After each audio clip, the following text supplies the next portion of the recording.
Friends, welcome back to our YouTube channel GK with me. तो आज के इस वीडियो में हम पढ़ना शुरू करेंगे हरियाणा का जिलेवार परिचय। आपको पता है मैंने जो हरियाणा जीके है इसकी सीरीज स्टार्ट की हुई है। हम डेली की 2 डिस्ट्रिक्ट पढ़ते हैं और 11 डेज का हम टारगेट लेकर चल रहे हैं कि हम 11 डेज में हमारी 22 डिस्ट्रिक्ट को क्या करेंगे, कंप्लीट कर देंगे। तो ये आपके एग्जाम टाइम तक आपका सारा जितना भी सिलेबस दिया है हरियाणा जीके का वो सारा मैं आपको कवर करा दूंगी। तब तक आप हमारे चैनल के साथ बने रहिएगा। अगर आपने हमारा चैनल सब्सक्राइब नहीं किया तो इसे सब्सक्राइब कर लीजिएगा। आगे आने वाले टाइम में आपको और भी अच्छा कंटेंट देखने को मिलने वाला है। ये जो डिस्ट्रिक्ट है ये हम इसलिए पढ़ रहे हैं ताकि इसमें से हमारा जो मोस्ट ऑफ इंपॉर्टेंट पार्ट रहता है हरियाणा जीके का वो कवर हो जाए, क्योंकि इसमें सारा कल्चरल भी आ जाता है, हिस्ट्री भी आ जाती है। तो इसलिए हमारा डिस्ट्रिक्ट्स को पढ़ना इंपॉर्टेंट होता है। तो इससे पहले हम 6 या 8 डिस्ट्रिक्ट जो है वो मैं आपको करा चुकी हूं। तो ये आप प्लेलिस्ट चेक कर लेना। प्लेलिस्ट में मैंने आपको हरियाणा जीके की क्लासेस कराई हुई है। तो शायद 4 क्लासेस मैंने आपको करा दी है। तो इस तरीके से आपकी 8 डिस्ट्रिक्ट कंप्लीट हो गई है। तो यहाँ पर ये आज की जो हमारी क्लास है उसमें आपको पंचकुला डिस्ट्रिक्ट के बारे में और इसके साथ साथ हम पढ़ेंगे यहाँ पर पंचकुला के साथ साथ हम एक डिस्ट्रिक्ट और मैंने यहाँ पर लिखी है, देख लेते हैं कौन से डिस्ट्रिक्ट के बारे में हम पढ़ने वाले हैं। तो पंचकुला के बारे में तो पढ़ेंगे और इसके साथ हम पढ़ेंगे रोहतक डिस्ट्रिक्ट के बारे में। तो दोनों आपकी इंपॉर्टेंट रहने वाली हैं। तो लास्ट तक इस वीडियो में बने रहिएगा और इस क्लास को देखते रहिएगा। तो सबसे पहले हम जान लेते हैं। और एक बात और बता देती हूँ मैं आपको, अगर आपको हमारे सीडीपी के हिंदी एंड इंग्लिश पेडागोजी के नोट्स चाहिए हैं तो आप मुझे ऊपर दिए गए नंबर पर कॉन्टेक्ट कर सकते हैं। ये नोट्स जो आपके पेड रहने वाले हैं ओनली 99 रुपीज में आपको मिल जाएंगे और ये दिवाली तक ही आपको मिलेंगे। इसके बाद इसका जो प्राइस है वो मैं बढ़ा दूंगी, क्योंकि आपके 60 मार्क्स का सिलेबस कवर करने वाले हैं। इसके बाद अब हम जान लेते हैं पंचकुला डिस्ट्रिक्ट के बारे में। पंचकुला की पहले हम स्थिति के बारे में जानते हैं कि पंचकुला जो कहां पर स्थित है। सबसे पहले तो आपको पता होना चाहिए पंचकुला जो डिस्ट्रिक्ट है ये आपके सबसे ऊपर यूं उत्तर पूर्व में उत्तर में स्थित है, नॉर्थ डायरेक्शन में स्थित है ये। तो हरियाणा के उत्तर में स्थित है आपकी पंचकुला डिस्ट्रिक्ट। इसके उत्तर पूर्व में ये हिमाचल प्रदेश, यहाँ पर इसके साथ में हिमाचल प्रदेश क्या बना रहा है, सीमा बना रहा है। इधर ये पंजाब के साथ सीमा बनाता है और चंडीगढ़ के साथ में सीमा बनाता है। अगर हम यहाँ पर दक्षिण की बात करते हैं तो साउथ डायरेक्शन में ये अंबाला के साथ सीमा बनाता है। तो सबसे ऊपर है ये आपका जिला और ये ऐसा जिला है अकेला जो चंडीगढ़ के साथ सीमा बना रहा है। तो हरियाणा का एक अकेला ऐसा जिला है जो चंडीगढ़ के साथ में सीमा साझा करता है। पंचकुला को आपकी मिनी राजधानी भी कहा जाता है। तो यहाँ पर मिनी कैपिटल ऑफ हरियाणा पूछता है तो आप क्या टिक करेंगे, पंचकुला टिक करेंगे। तो पंचकुला की सबसे पहले आपको डायरेक्शन याद रखनी है कि इसकी डायरेक्शन कहाँ पर है। तो ये हरियाणा के नॉर्थ डायरेक्शन में स्थित है। इसके उत्तर और पूर्व में हिमाचल प्रदेश सीमा बनाता है, पश्चिम में पंजाब और चंडीगढ़ और दक्षिण में अंबाला स्थित है। अगर हम इसकी स्थापना की बात करते हैं तो इसकी स्थापना जो है वो 15 अगस्त 1995 को होती है। कल की क्लास में मैंने आपको बताया था कि जितने भी डिस्ट्रिक्ट्स हैं जो पै से स्टार्ट हो रही हैं उनका जो फॉर्मेशन है कब हुआ है, जो 15 अगस्त को हुआ है, ठीक है ना। तो ये 15 अगस्त को बनी है। तो ये आपको याद रखना है। 17वां जिला बना है ये। इसके साथ साथ यहाँ पर इसके क्षेत्रफल की बात कर लेते हैं तो 898 वर्ग किलोमीटर स्क्वायर का क्या है, इसका एरिया है। तो वो जो मैंने आपको बताया था 15 तारीख आपको याद रखनी है पै से, ठीक है ना। तो ये कब बना है, 15 अगस्त को बना है। इसके साथ साथ कल मैंने आपको बताया था पलवल भी आपका 15 अगस्त को बना था। लेकिन 2 डिस्ट्रिक्ट ऐसे हैं जो आपकी 15 अगस्त को नहीं 15 जुलाई को बनी है, वो है आपके फतेहाबाद और झज्जर। तो वो अलग से याद रखना है, ठीक है ना। तो इसके बाद यहाँ पर इसके अगर हम एरिया की बात करते हैं तो एरिया इसका 898 वर्ग किलोमीटर स्क्वायर है। जो आपका कल मैंने आपको फरीदाबाद डिस्ट्रिक्ट के बारे में बताया था कि जो फरीदाबाद है, फरीदाबाद का जो एरिया है वो 700, कहीं पर 743 लिखा है, कहीं 742 है, कहीं 745 है। तो इस तरीके के जो आंकड़े हैं वो आपको देखने को मिलते हैं। तो ये आपका पहला ऐसा डिस्ट्रिक्ट है जो सबसे छोटा है एरिया में। एंड देन अगर सेकेंड एरिया की बात की जाए, सेकेंड छोटे डिस्ट्रिक्ट की बात की जाए हरियाणा के, तो वो आपका पंचकुला है। पंचकुला में बहुत ज्यादा जनसंख्या भी नहीं है, ये सबसे कम जनसंख्या वाला जिला भी है, क्योंकि यहाँ पर सिर्फ और सिर्फ 5 लाख प्लस जनसंख्या निवास करती है। तो यहाँ पर अगर हम साक्षरता दर की बात कर लेते हैं, यहाँ के लिटरेसी रेट की बात कर लेते हैं, तो यहाँ का लिटरेसी रेट जो है वो 81% है। लिंगानुपात यहाँ का 873 है। हेडक्वार्टर की अगर बात करते हैं तो इसका हेडक्वार्टर जो है वो पंचकुला में है। अब यहाँ पर उपमंडल की बात कर लेते हैं। उपमंडल में यहाँ पर पंचकुला है और कालका इसके उपमंडल हैं। तहसीलों की बात करें तो तहसील में पंचकुला है, रायपुर रानी है और कालका है। तो ये बस आपको रीड करने हैं, इसका आपको रट्टा नहीं लगाना है। तो यहाँ पर मैंने आपको भी बताया है, इसकी स्थापना 15 अगस्त 1995 को होती है। एरिया की बात करें तो ये इसका एरिया जो है वो 900 के आसपास यानी कि 898 के आसपास है। घनत्व की बात करते हैं तो 625 है। जनसंख्या यहाँ की है 5 लाख प्लस, बहुत ज्यादा जनसंख्या आपको देखने को नहीं मिलने वाली है। लिंगानुपात यहाँ का 873 है, यानी कि कम लिंगानुपात आपको देखने को मिल रहा है। आपको पता होना चाहिए हरियाणा का टोटल लिंगानुपात 879 है 2011 के आंकड़ों के अनुसार, और यहाँ पर ये जो इसका लिंगानुपात है इससे भी कम है। साक्षरता दर अच्छी है, यहाँ पर पढ़े लिखे लोग हैं, 81% के आसपास लोग अच्छे पढ़े लिखे हैं। और इसका हेडक्वार्टर कहाँ पर है? पंचकुला में है, यानी कि जितने भी इसके काम है वो सारे कहाँ पर होते हैं? पंचकुला में होते हैं। जितने भी ऑफिशियल काम है वो सब कहाँ है? पंचकुला में। जितने भी मोस्ट ऑफ हेडक्वार्टर देखने को मिलेंगे आपको वो सारे पंचकुला में देखने को मिलेंगे। इसके बाद यहाँ पर तहसील पढ़ चुके, उप तहसील यहाँ पर बरवाला है, मोरनी है और रायपुर रानी है। ये बस आपको रीड करना है, इसके आपको रट्टे नहीं मारने हैं। नदियों की बात कर लेते हैं तो पंचकुला में घग्गर नदी जो है वो पंचकुला में फेमस रिवर है। यहाँ पर माउंटेन रेंजेस भी आपको देखने को मिलेंगे क्योंकि बहुत ज्यादा हाइट पर है आपका, सबसे यहाँ पर सबसे ऊपरी जिला है, ये उत्तरी जिला है सबसे। यहाँ पर शिवालिक रेंज आपको देखने को मिलेगी, मोरनी की पहाड़ी में स्थित है। यहाँ पर जो शिवालिक रेंज है, जैसे माउंटेन रेंज की बात करें तो आपके यहाँ पर शिवालिक रेंज है, ठीक है ना। शिवालिक रेंज की जो सबसे ऊंची चोटी है वो मोरनी की पहाड़ी में स्थित है, यानी कि मोरनी की पहाड़ी जो है वो शिवालिक रेंज की सबसे ऊंची रेंज है, जिसकी हाइट जो मतलब जिसकी ऊंचाई जो है वो 1467 या फिर 1514 मीटर है। कहीं कहीं किसी किसी बुक में इसको 1514 मीटर लिखा है और किसी किसी बुक में इसको 1467 मीटर लिखा है। तो आपको दोनों में कंफ्यूज नहीं होना, इन दोनों में से एक ही ऑप्शन में आएगा और जो भी ऑप्शन में आएगा आपको उसको वही टिक करना है। तो मोरनी की पहाड़ी में इसकी सबसे ऊंची चोटी जो है करहो वो स्थित है। तो ये शिवालिक रेंज में है। शिवालिक रेंज में मोरनी की पहाड़ियां हैं। मोरनी की पहाड़ियों में इसकी सबसे ऊंची चोटी की बात की जाए तो करहो जो है इसकी सबसे ऊंची चोटी है, जिसकी ऊंचाई जो है वो कहीं कहीं पर 1467 और कहीं कहीं पर 1514 मीटर लिखी है। तो दोनों में से जो भी एग्जाम में पूछा जाएगा आप उसे टिक कर देंगे।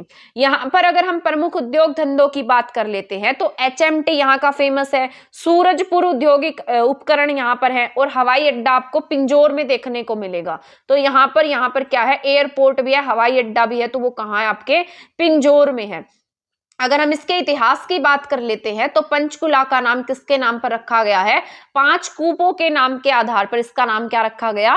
पंचकुला रखा गया। इस जिले में घग्गर, सिरसा नदी और कौशल्या नदी बहती हैं। तो यहाँ पर घग्गर नदी आएगा और कौशल्या नदी, तो यही याद रखना है, सिरसा नदी नहीं है कोई, यहाँ पर घग्गर नदी है और कौशल्या नदी है।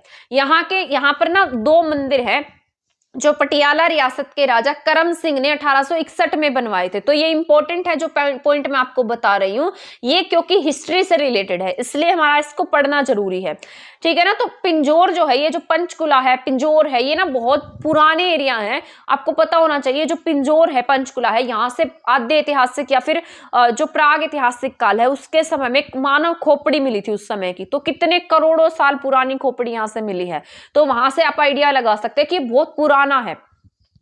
यहाँ के 2 मंदिर पटियाला रियासत के राजा करम सिंह ने 1861 में बनवाए थे। उस समय इसका नाम क्या था? पंचपुरा था। तो पहले पंचकुला को पंचपुरा के नाम से जानते थे, इससे बाद में पिंजौर के नाम से जाना जाने लगा और पिंजौर जो है मुगल बाग के लिए भी जाना जाता है। तो यहाँ पर आपको पता होना चाहिए पिंजौर में क्या बना हुआ है, पिंजौर गार्डन भी है, ये पता होना चाहिए पिंजौर में क्या है, पिंजौर गार्डन है, जिसे 17वीं सदी में फिदाई खान कोका ने बनवाया था। तो ये आपको याद रखना है, पिंजौर गार्डन किसने बनाया है? फिदाई खां कोका ने बनवाया, और ये मुगल काल का बना हुआ है, ठीक है ना। तो 17वीं शताब्दी के आसपास है, यानी कि 1600 के ईस्वी के आसपास का समय रहा होगा। और ये सदी कौन सी रही है? 17वीं सदी रही है, जिसमें फिदाई खां कोका के द्वारा क्या बनवाया गया है? यहाँ पर पिंजौर गार्डन बनवाया गया।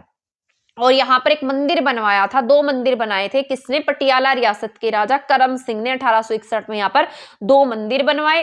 इसका पहले नाम पंचपुरा था, बाद में हम इसे पिंजौर के नाम से जानने लगे। यहाँ पर पिंजौर गार्डन है जो किसने बनवाया है? फिदाई खां कोका ने बनवाया है, ठीक है। आधुनिक काल में इस बाग को पटियाला के महाराज यादवेंद्र सिंह की याद में यादवेंद्र गार्डन के नाम से जाना जाता है। आज यही किस नाम से जाना जाता है? यादवेंद्र गार्डन के नाम से जाना जाता है। ठीक है, तो ऐसा कहा जाता है। बाद में इस पर जो काम है वो यादवेंद्र सिंह ने किया था, तो इसका नाम किसके नाम पर रख दिया गया? यादवेंद्र गार्डन के नाम पर रखा गया। तो जितने पॉइंट मैंने आपको बताए हैं सारे आपको अच्छे से याद रखने हैं। तो यादवेंद्र गार्डन ही कौन सा गार्डन है? पिंजौर गार्डन है। ठीक है, तो इसके बाद यहाँ पर जो आपका पंचकुला है, इसको किस नाम से जाना जाता है? ट्राई सिटी के नाम से जानते हैं, क्योंकि पंचकुला, मोहाली और चंडीगढ़ जो है ये आसपास एक दूसरे से सटे हुए हैं, तो इसे किस नाम से जानते हैं? हम ट्राई सिटी के नाम से जानते हैं। तो ट्राई सिटी अगर आपसे पूछा जाता है तो आप क्या टिक करेंगे? पंचकुला टिक करेंगे। आपसे ऑप्शन में पूछे जा सकते, तीनों ऑप्शन दे देगा और पूछेगा कि बताइए इनमें से कौन सी ट्राई सिटी नहीं है। तो अगर आपने इसको नहीं पढ़ा होगा तो आप इसे गलत भी टिक कर सकते हैं। तो यहाँ पर पंचकुला, मोहाली और चंडीगढ़ तीनों एक साथ क्या है? ट्राई सिटी हैं। कालका का पुराना नाम, अगर हम कालका के पुराना नाम की बात करते हैं तो उसे कालकूट के नाम से जानते थे हम। ये इंपॉर्टेंट है। एशिया का सबसे बड़ा कैक्टस गार्डन कहां पर है? पंचकुला में। इसके साथ साथ आपसे पूछा जा सकता है एशिया का सबसे बड़ा हर्बल पार्क भी कहां पर है? वो भी आपके पंचकुला में है। ये ना आपके अभी HSSC TGT का एग्जाम हुआ था जिसमें ये क्वेश्चन आया हुआ था कि जो सबसे बड़ा हर्बल पार्क है वो कहां पर है, तो वो पंचकुला में ही है। इसके साथ साथ सबसे बड़े कैक्टस गार्डन की बात करते हैं तो वो भी कहां है? आपके पंचकुला में है। पंचकुला में टिक्कर ताल है, तो ये आपको इंपॉर्टेंट रखना है। शिवालिक जो रेंज है उसकी तलहटी में स्थित है, जिसे हम किसके नाम से जानते हैं? टिक्कर ताल के नाम से जानते हैं। इसके बाद अगर मुगल गार्डन, यहाँ पर फेमस प्लेस की बात करें तो मुगल गार्डन है, गुरुद्वारा नड्डा साहिब है, तकिया बनान फकीर भी यहीं पर है। ठीक है, तो ये याद रख लेना आपको। पंचकुला के अगर हम यहाँ पर उद्योग, यहाँ पर उपनामों की बात करें तो उपनाम में इसको नदियों का शहर कहा जाता है। ये नैनो सिटी है, ट्राई सिटी है, तो इसलिए इंपॉर्टेंट है, तो ये याद रखने हैं। नैनो सिटी है, ट्राई सिटी है, पंचकूप थे यहाँ पर, तो इस वजह से इसे पंचकुला के पुराने उपनाम जो है वो नदियों का शहर है, नैनो सिटी है, ट्राई सिटी और पांचकूप के नाम से हम इसे जानते हैं। और ये पेरिस ऑफ हरियाणा भी कहा जाता है, पंचमपुर। ठीक है ना? ठीक है, तो ये भी याद रखना है। वैसे तो आपका पेरिस ऑफ हरियाणा करनाल है, तो ये याद रखना है। पेरिस ऑफ हरियाणा क्या है? हरियाणा का पेरिस जो है वो क्या है? करनाल है। लेकिन कहीं कहीं पर आपको ये भी देखने को मिलेगा, वैसे आपकी फर्स्ट प्रायोरिटी जो है वो करनाल होनी चाहिए, लेकिन प्राचीन मान्यताओं के अनुसार पंचमपुर टिक किया जाता था। करनाल क्या आपकी फर्स्ट, ये यहाँ पर आपकी फर्स्ट प्रेफरेंस जो है वो करनाल है। अगर करनाल नहीं आता है, पंचमपुर आता है, तो आपको पंचमपुर टिक करना है। इसके बाद यहाँ पर एक फेमस मंदिर है जिसका नाम है भीमा देव मंदिर, भीमा देवी मंदिर। ये आपके पिंजौर में है, उत्तर भारत का खजुराहो कहा जाता है, और ये मोस्ट इंपोर्टेंट है। सावर्धिक वन क्षेत्र कहां पर है? पंचकुला में है। तो सबसे अधिक वन कहां पर है? पंचकुला में है। ठीक है, वनों का परसेंटेज पूछे, वन पूछे, तो दोनों में आप क्या टिक करेंगे? पंचकुला टिक करेंगे। लेकिन अगर आपसे पूछा जाता है सबसे अधिक सघन वन कहाँ है, डेंस वन यानी कि घने वन कहाँ पर है, तो आपको यमुनानगर टिक करना है। अदरवाइज जितने भी ऑप्शंस आए वनों से रिलेटेड, ज्यादा वन पूछे, परसेंटेज पूछे, तो आप क्या टिक करेंगे? पंचकुला टिक करेंगे। आई होप यहां तक के पॉइंट जो मैंने आपको बताए वो आपको समझ में आ रहे होंगे। इसके बाद हम नेक्स्ट पॉइंट पर चलते हैं। अंतरराष्ट्रीय इंटरनेशनल स्तर का जो संग्रहालय है वो कहां पर स्थापित किया गया है? पंचकुला में स्थापित है। इसके बाद इमरजेंसी बाइक एम्बुलेंस सेवा भी कहां पर है? पंचकुला में, और ये पहाड़ियों में है, जैसे मोरनी वगैरह की पहाड़ियां होती है, वहां पर क्या सर्विस दी गई है? इमरजेंसी बाइक एम्बुलेंस की सेवा प्रदान की गई है पंचकुला में।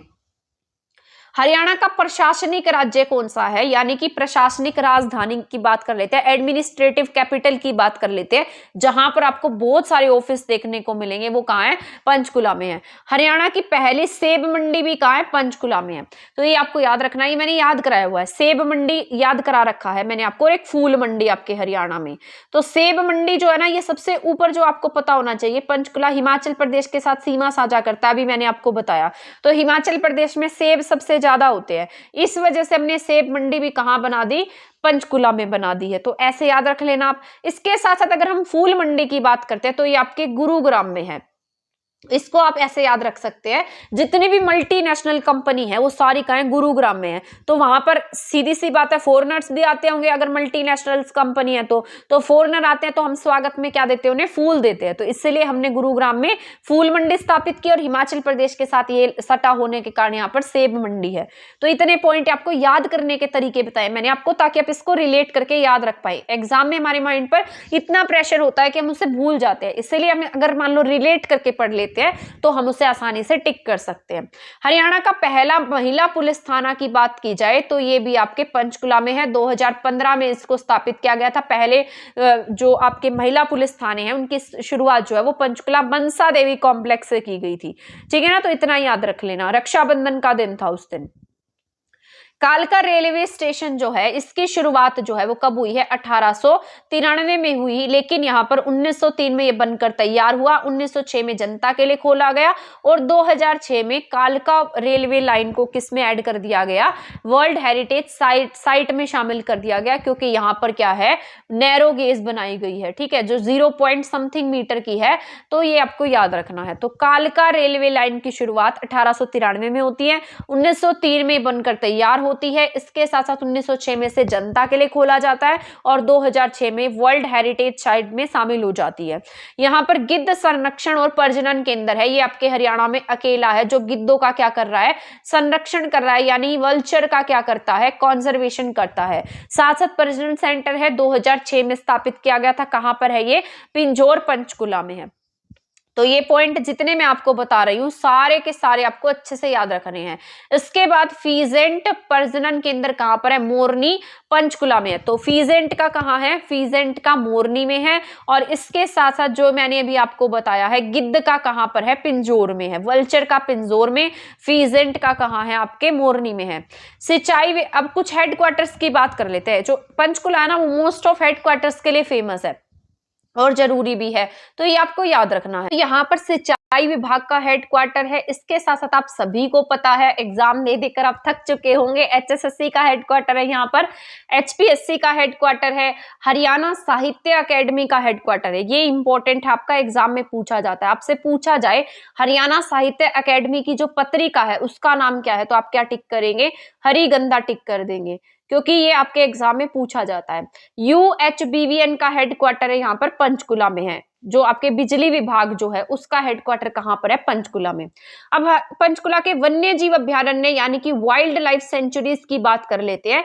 तो यहाँ पर 2 वाइल्ड लाइफ सेंचुरी हैं, एक का नाम है बीर शिकारगढ़ और एक का नाम है खोल ही रहतान। ऐसे याद रखना, जैसे शिकार कौन करेगा, शैतान करेगा, और कहां पर करेगा, मोरनी की पहाड़ी में करेगा।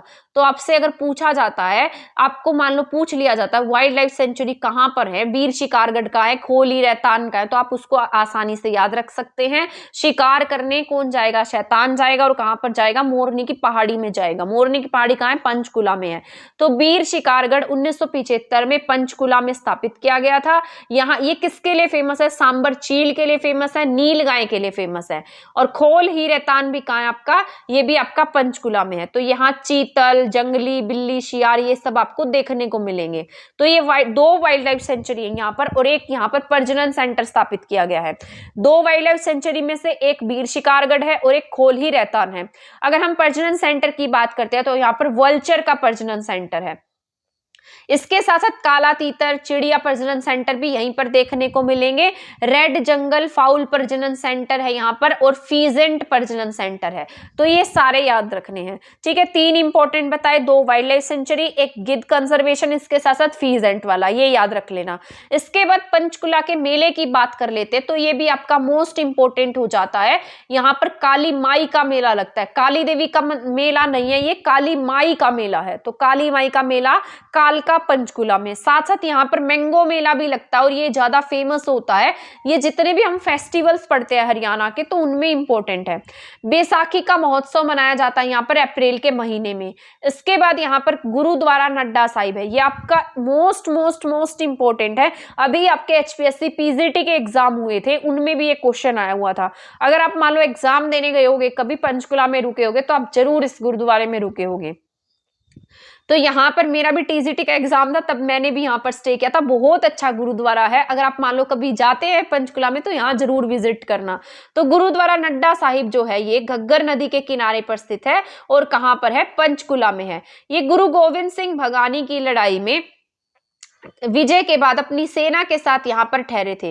गुरु गोविंद सिंह के जो अनुयायी हैं नाडू शाह लबाना ने उनका क्या किया था, स्वागत किया था और उनकी सेवा की थी। हर महीने की पूर्णमासी को यहाँ पर क्या आते हैं, श्रद्धालु आते हैं। आप अगर वहां पर जाएंगे तो आप देखेंगे कि वहां पर हमेशा ही मतलब लोग आते रहते हैं, मतलब भीड़ वगैरह रहती है। बहुत ज्यादा तो नहीं कह सकते, बहुत अच्छा प्लेस है। तो गुरुद्वारा नड्डा साहिब जो है ये घग्गर नदी के किनारे है, पंचकुला में है। गुरु गोविंद सिंह भगानी की लड़ाई हुई थी, उसकी विजय करने के बाद यहाँ पर अपने अनुयायियों के साथ में यहाँ पर रुके थे, मतलब अपनी सेना के साथ रुके थे। और इनके एक अनुयायी थे जिनका नाम था शाह लबाना, उन्होंने इनका स्वागत किया था। और यहाँ पर हर पूर्णमासी के महीने यहाँ पर क्या लगता है, श्रद्धालु आते हैं।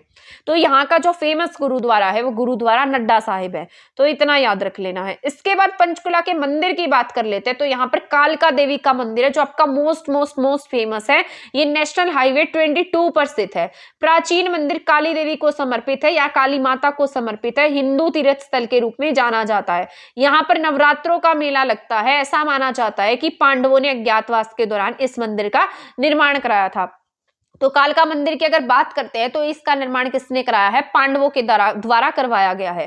कालका शिमला रेलवे का अंतिम बिंदु है। 103 सुरंगों से होकर गुजरने वाली रेल यात्रा आरामदायक विकल्प है। तो यहाँ पर आपका पंचकुला डिस्ट्रिक्ट जो है वो कंप्लीट हो गया है। इसके बाद हम अभी एक पेज रहता है, शायद मुझे लगा यहाँ खत्म हो गया, एक पेज हो रहा है, इससे और रीड कर लेते हैं एंड देन हमारा जो पंचकुला डिस्ट्रिक्ट है वो कंप्लीट हो जाएगा। यहाँ पर मनसा देवी कॉम्प्लेक्स है, मोस्ट इंपोर्टेंट है, ये आपका बहुत बड़े लेवल का मंदिर है। तो यहाँ पर ये प्राचीन मंदिर है। 1815 में मणि माजरा के शासक गोपाल सिंह ने इसको बनवाया था। ये इंपॉर्टेंट है, ये एग्जाम में पूछा जाता है कि मनसा देवी मंदिर किसके द्वारा बनाया गया, तो ये गोपाल सिंह के द्वारा बनवाया गया था। प्रतिवर्ष चैत्र और अश्विनी में यहाँ पर क्या लगता है, नवरात्रों का मेला लगता है। हरियाणा सरकार द्वारा यात्रिका जिसे जटायु कहा जाता है उसका यहाँ पर आयोजन किया जाता है। और मनसा देवी मंदिर जो है वो इतना बड़ा मंदिर है कि यहाँ पर बहुत बड़ी मात्रा में दान आता है, जिसके लिए एक बोर्ड का गठन किया गया है जिसका नाम है माता मनसा देवी श्राइन बोर्ड। ये 1991 में स्थापित किया गया था। और आपको पता होना चाहिए जितने भी मंदिर के बोर्ड है या तालाब से रिलेटेड कोई भी बोर्ड है उसके हमेशा जो हेड पूछा जाएगा ना आपसे कि इसके हेड कौन है, तो उसका हमेशा आंसर क्या होगा, सीएम होगा। इसके जो हेड है, जो मतलब मुख्य रूप से जो काम कर रहे हैं या अध्यक्ष कह सकते हैं, वो हमेशा कौन होते हैं, सीएम होते हैं। जैसे सरस्वती बोर्ड के अध्यक्ष हैं वो कौन है, वो भी आपके सीएम है। वैसे ही आपके माता मनसा देवी कॉम्प्लेक्स के सीएम हेड कौन है, सीएम है। इसी के पास में क्या है, पटियाला मंदिर भी है, तो इतना याद रख लेना। अब ये भीमा देवी मंदिर है, ये आपसे पूछा जा सकता है कि उत्तर भारत का खजुराहो हरियाणा में कहां पर है, तो आप क्या टिक करेंगे, वो भीमा देवी मंदिर है। पंचायतन शैली में बना हुआ है। नसीरुद्दीन मोहम्मद ने 1254 में इसको नष्ट कर दिया था, लेकिन बाद में फिर से इसका हमने रिनोवेशन कराया, तो आज ये बहुत सुंदर मंदिर है। इसे उत्तर भारत का खजुराहो कहा जाता है। खजुराहो कहां पर है, एमपी में है वैसे, ठीक है। और वहां के मंदिर जो बहुत ज्यादा फेमस है, लेकिन हमारे यहाँ पर उत्तर भारत का खजुराहो क्या है, भीमा देवी मंदिर है। इसके बाद हम चंडी देवी कंटेनमेंट की बात कर लेते हैं। ये भारतीय स्थल सेना की पश्चिमी कमान का यहाँ पर हेडक्वार्टर है। रामगढ़ रानीपुर का किला भी है यहाँ पर, ठीक है। तो ये आपका हो जाता है पंचकुला डिस्ट्रिक्ट कंप्लीट। इसके बाद हम आज अब पढ़ लेते हैं रोहतक डिस्ट्रिक्ट के बारे में। तो ये भी आपका इक्वली इंपॉर्टेंट है, इसको भी आपको बहुत ध्यान से सुनना है। ये आपके कोई भी एग्जाम दे रहे हो सभी के लिए इक्वली इंपॉर्टेंट है। तो आपको मैंने बताया था हरियाणा जो है उसका गठन 1 नवंबर 1966 को हुआ। जब हरियाणा पंजाब से अलग होता है तो पंजाब का उसे 35% हिस्सा जो है हमारे हरियाणा को मिल जाता है। तो जब हरियाणा को इसका 35% हिस्सा मिलता है तब हमारे यहाँ पर 7 डिस्ट्रिक्ट अस्तित्व में आते हैं, यानी कि उनकी हमें 7 डिस्ट्रिक्ट मिलती हैं, जिसमें से ये फॉर्मूला मैंने आपको याद कराया था, घर जम्मू कश्मीर में। तो जी से हमारा गुरुग्राम था, एच से हिसार था, ए से अंबाला, आर से रोहतक, जे से जींद, के से करनाल और एम से महेंद्रगढ़। तो आज हम पढ़ेंगे रोहतक डिस्ट्रिक्ट के बारे में। रोहतक डिस्ट्रिक्ट जो है इसका गठन 1 नवंबर 1966 को होता है। इसके अगर हम एरिया की बात कर लेते हैं तो 1745 वर्ग किलोमीटर स्क्वायर का एरिया, यानी कि यहाँ का एरिया बहुत अच्छा है, बहुत सही एरिया है। हेडक्वार्टर की बात करते हैं तो इसका हेडक्वार्टर खुद कहाँ है, रोहतक में है। तहसील की अगर हम बात कर लेते हैं तो यहाँ पर रोहतक तहसील है, महम तहसील है, सांपला है, कलानूर है। कलानौर यहाँ की SC रिजर्व सीट भी है, तो ये याद रखना है। महम जो है, महम का 24 चबूतरा फेमस है और इसे राजनीति का गढ़ कहा जाता है, मतलब पॉलिटिकल पार्टी से रिलेटेड है ये। सांपला जो है ये चौधरी छोटू राम जी का शहर कहा जाता है। चौधरी छोटू राम जी का जन्म सांपला में हुआ था। यहाँ पर इनका बहुत बड़ा स्टैच्यू भी स्थापित किया गया है, जिसका इनॉग्रेशन आपके हरियाणा, आपके जो प्रधानमंत्री है नरेंद्र मोदी, उनके द्वारा किया गया था। और इसके लिए ऐसा कहा जाता है 5500 किसानों ने लोहा दिया था इसको बनाने के लिए। तो जब आप मान लो अगर आप रोहतक साइड में जाते हैं तो वहां पर आपको सबसे पहले चौधरी छोटू राम जी की प्रतिमा दिखाई देती है। इसके बाद इसके खंड की बात कर लेते हैं, तो खंड में कलानौर है, लाखन माजरा है, महम है, रोहतक है और सांपला है। लाखन माजरा आपका इंपॉर्टेंट है, यहाँ पर होली का फेस्टिवल होता है, हल्ला मोहल्ला कहा जाता है जिसे, और ऐसा कहा जाता है यहाँ पर 13 दिन तक गुरु तेग बहादुर जी ठहरे थे, इस वजह से ये फेमस है। और ऐसा भी माना जाता है कि यहाँ पर जो तालाब है उसका पानी आज तक नहीं सूखा है। तो लाखन माजरा आपका मोस्ट इंपॉर्टेंट है, होली के फेस्टिवल से रिलेटेड इससे क्वेश्चन पूछा जाता है। लिंगानुपात रोहतक का बहुत कम देख रहे हैं आप, कम है यहाँ का, मतलब गुरुग्राम के बाद में इसी का जो कम लिंगानुपात आपको देखने को मिल रहा है। सबसे कम लिंगानुपात गुरुग्राम का था, एंड देन यहाँ का लिंगानुपात 867 है, तो बहुत कम है। साक्षरता दर सही है, यहाँ पर पढ़े लिखे लोग, आपने एक बात नोट की होगी, जहां पर पढ़े लिखे लोग आपको ज्यादा देखने को मिलेंगे वहां पर आपको लिंगानुपात कम देखने को मिला होगा। अभी मैंने आपको पंचकुला डिस्ट्रिक्ट बढ़ाया, तब भी मैंने आपको बताया था कि यहाँ का लिंगानुपात क्या है, टोटल से भी कम है, तो पंचकुला का लिंगानुपात भी आपको कम देखने को मिला। लेकिन लिटरेसी रेट वहां पर 81% के आसपास था और यहाँ पर भी 80% के आसपास है। तो यहाँ पर दोनों में आप डिफरेंस करके देखिए। जनघनत्व की बात करते हैं तो 608 व्यक्ति प्रति वर्ग किलोमीटर यहाँ पर क्या है, जनघनत्व है। इसके बाद हम हार्ट ऑफ इसे रोहतक को हम हार्ट ऑफ हरियाणा भी कहते हैं, और वैसे आपके जींद को भी हार्ट ऑफ हरियाणा कहा जाता है, क्योंकि वो अंदर ही अंदर 7 जिलों के साथ में सीमा साझा करता है, ठीक है। और इसके साथ साथ रोहतक डिस्ट्रिक्ट जो है वो भी मतलब अंदर ही अपने मतलब एक तरीके से कह सकते हैं बाहर किसी भी राज्य के साथ सीमा नहीं बनाता, और ये सेंटर में है, इस वजह से इसे क्या कह देते हैं, हार्ट ऑफ हरियाणा कह देते हैं। रोहतक की सीमा बाहर किसी भी राज्य से नहीं लगती और ना ही भारत के किसी अन्य दूसरी यूनियन टेरिटरी से लगती है। रोहतक के नामकरण की बात कर लेते हैं तो राजा रोहताश के नाम पर पहले ही रोहितिका के नाम से जाना जाता था, लेकिन आज ये बिगड़ते बिगड़ते क्या हो गया, रोहतक हो गया। नकुल दिग्विजय और दिव्यादान में भी किसका वर्णन मिलता है, रोहतक का वर्णन मिलता है। लेकिन अगर एग्जाम में आ जाता है तो आपको नकुल दिग्विजय टिक करना है, क्योंकि ये एग्जाम में पूछा जाता है और HSSC ने इसे ही राइट आंसर माना है, ठीक है ना, तो ये याद रखना है। इसके बाद यहाँ पर रोहतक की मस्जिदों की बात कर लेते हैं, तो यहाँ पर कुछ फेमस मस्जिद है, आपको ज्यादा मस्जिद जो है रोहतक में देखने को मिलेंगी। जैसे रोहतक में दीनी मस्जिद है। दीनी मस्जिद जो है ये पहले महावीर भगवान, मतलब हमारे जो हनुमान जी है, हनुमान जी का मंदिर था, लेकिन बाद में इसको तोड़वा दिया गया, बाद में मस्जिद बनवा दिया गया। मस्जिद बनवाने के बाद जैसे हमारा देश आजाद हुआ, फिर हमने इसे वापस से मंदिर का रूप दे दिया। इसके बाद यहाँ पर काजी जी की मस्जिद है। काजी जी की मस्जिद जो है काले पत्थर से बनी हुई है और ये रोहतक में है।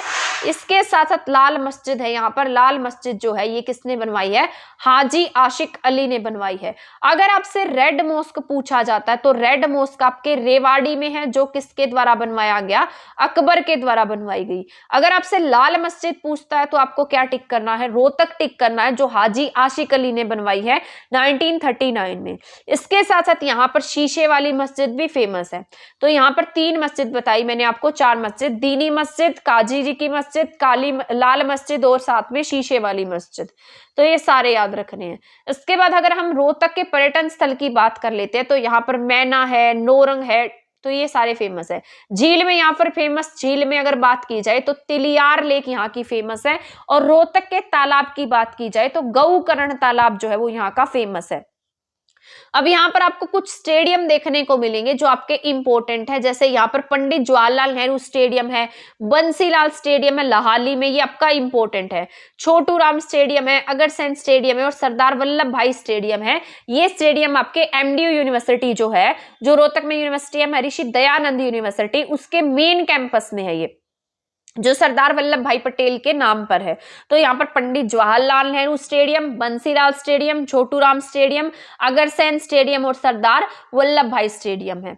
तो इतने पॉइंट मैं ऐसी उम्मीद कर रही हूँ आपको समझ में आए होंगे। इसके बाद हम रोहतक के उद्योग पर चलते हैं। तो यहाँ पर चीनी वस्त्र उद्योग है, सूती वस्त्र उद्योग है, होजरी मार्केट यहाँ की बहुत ज्यादा फेमस है, शोरी मार्केट यहाँ की फेमस है। तो ये एग्जाम में पूछे जाते हैं। एशिया की सबसे बड़ी होजरी मार्केट की बात की जाए तो आप क्या टिक करेंगे? रोहतक टिक करेंगे।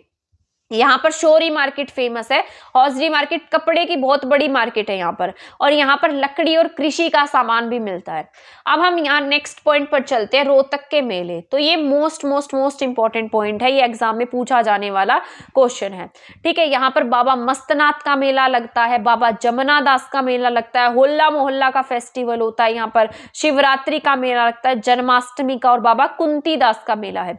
तो यहाँ पर आप देख सकते हैं बहुत बड़ी मात्रा में मेले देखने को मिल रहे हैं। बाबा मस्तनाथ का मेला, बाबा जमुना दास का मेला, होला मोहल्ला, शिवरात्रि का मेला, जन्माष्टमी का मेला और बाबा कुंती दास का मेला। तो बाबा मस्तनाथ, बाबा जमुना दास, बाबा कुंती दास, 3 बाबा के नाम पर है। एक होला मोहल्ला है, एक शिवरात्रि और एक जन्माष्टमी। ठीक है, यहां तक का समझ गए होंगे आप।